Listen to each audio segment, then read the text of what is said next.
મિત્રો, સુરતના જાણીતા બિલ્ડરો અને ઉદ્યોગપતિઓ જ્યારે નિરાંતે ઊંઘતા હતા ત્યારે આઈટીની ટીમો ત્રાટકી હતી.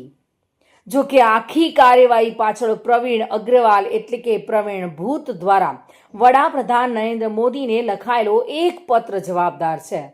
પ્રવીણ અગ્રવાલે આ પત્રમાં માત્ર આક્ષેપો નથી કર્યા, પરંતુ કરોડોના કૌભાંડના નક્કર પુરાવાઓ રજૂ કર્યા છે. ગજેરા બંધુઓની ઊંઘ હરામ કરી છે અને આ પત્ર સાથે 2000 કરોડના કૌભાંડના પુરાવા રજૂ કર્યા છે. આખી ઇનસાઇડ સ્ટોરીનો સૌથી મોટો વળાંક પ્રવીણ અગ્રવાલ ઉર્ફે પ્રવીણ ભૂત છે. જે વ્યક્તિ એક સમય ગજેરા બંધુઓની નજીક હતો, તેણે જ આખા સામ્રાજ્યના કાચા ચિઠ્ઠા પીએમઓ સામે ખોલી નાખ્યા છે.